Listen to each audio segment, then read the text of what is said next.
Baik, Assalamualaikum warahmatullahi wabarakatuh. Perkenalkan, nama saya Salwati dengan NIM A1A1240022. Saya dari kelompok 3. Pada kesempatan ini saya akan mempresentasikan hasil laporan penelitian saya yang berjudul Dampak Kebijakan Desentralisasi Fiskal terhadap Kemandirian Keuangan Daerah, Pemerataan Pembangunan, dan Pengurangan Kesenjangan antar Kabupaten Kota di Provinsi Sulawesi Tenggara. Yang pertama itu ada latar belakang penelitian. Jadi, desentralisasi fiskal itu kebijakan yang memberi kewenangan keuangan dari pemerintahan pusat ke daerah, supaya daerah bisa lebih mandiri mengurus dirinya sendiri. Tapi kenyataannya di Sulawesi Tenggara ini ada 3 masalah besar. Yang pertama, daerah kita masih sangat bergantung sama dana transfer pusat. Sampai 80-90% APBD itu dari DAU, DAK, dan DBH. Kedua, kondisi geografi kita ini itu unik. Ada yang daratan, ada yang kepulauan, jadi biaya pembangunan di daerah kepulauan itu jauh lebih mahal. Ketiga, pendapatan asli daerah atau PAD itu kita masih rendah karena ekonominya masih banyak mengandalkan pertanian dan perikanan tradisional. Nah, dari sinilah rumusan masalah kami muncul. Sejauh mana sebenarnya desentralisasi fiskal ini mendorong kemandirian daerah dan mengurangi kesenjangan antar kabupaten kota di Sulawesi Tenggara. Nah, berikutnya itu ada metodologi penelitian.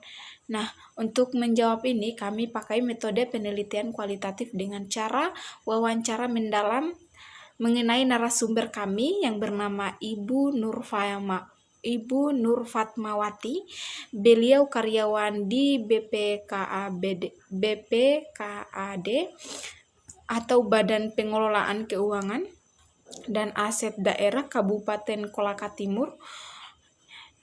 Beliau merupakan lulusan S1 pemerintahan. Kami pilih beliau karena Kolaka Timur itu salah satu daerah pemekaran baru di Sulawesi Tenggara. Jadi pengalamannya pas untuk menggambarkan tantangan daerah yang kapasitasnya fiskalnya masih berkembang. Wawancara ini dilakukan secara daring lewat Google Form pada tanggal 29 Juni 2026 dengan 7 pertanyaan. Setelah data terkumpul, kami analisis pakai metode analisis tematik dari Brown dan Clarke. Mulai dari membaca data berulang, kasih kode, sampai menemukan tema-tema utama. Berikutnya, ada 6 tema temuan utama. Dari hasil analisis itu, kami menemukan 6 tema utama. Saya jelaskan. Yang pertama, ketergantungan transfer pusat. Dana transfer itu membantu sekali untuk operasional tapi bikin daerah jadi kurang terpacu mengenai PAD sendiri. Kedua, kesenjangan antara daerah. Formula transfer dari pusat itu masih dianggap seragam dan belum memperhitungkan kondisi geografis kepulauan yang biayanya itu lebih mahal. Ketiga, kapasitas sumber daya manusia, pengelolaan keuangan, kompetensi pegawai itu bervariasi. Di daerah terpencil masih kurang tenaga yang paham akuntansi pemerintahan. Makanya sering ada temuan BPKE yang berulang. Keempat, rendahnya PAD. Ini disebabkan basis ekonomi yang lemah, administrasi pajak yang belum optimal, dan investasi swasta yang minim. Kelima, koordinasi fiskal antar provinsi dan kabupaten kota. Ada forum seperti Musrenbang, tapi sinkronisasinya itu di lapangan belum benar-benar jalan.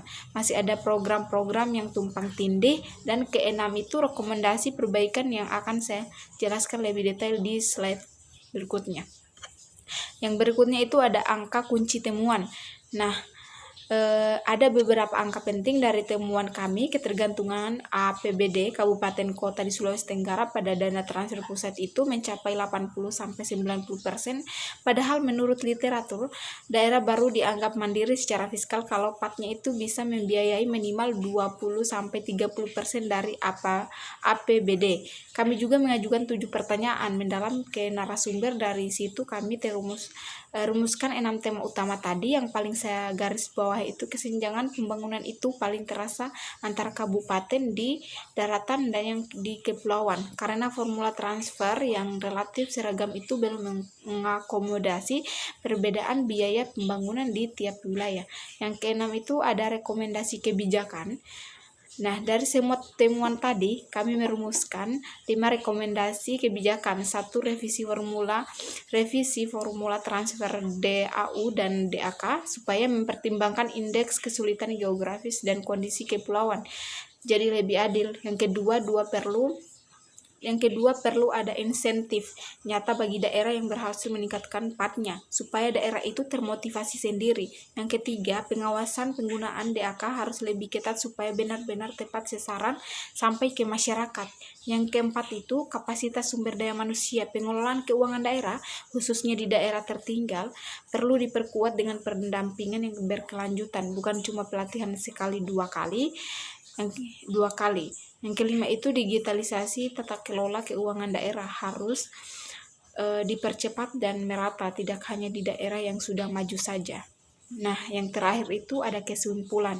Nah, jadi kesimpulannya, desentralisasi fiskal di Sulawesi Tenggara itu memang sudah membantu operasional pemerintahan daerah sehari-hari, tapi belum berhasil mewujudkan kemandirian fiskal yang sesungguhnya. Mereka itu ketergantungan yang tinggi pada transfer pusat, kesenjangan geografis, dan keterbatasan kapasitas sumber daya manusia masih jadi tantangan struktural yang harus dibenahi lewat reformasi formula transfer dan penguatan kapasitas daerah secara berkelanjutan. Baik, itulah presentasi dari hasil laporan penelitian saya. Mohon maaf bila ada kekurangan. Assalamualaikum warahmatullahi wabarakatuh.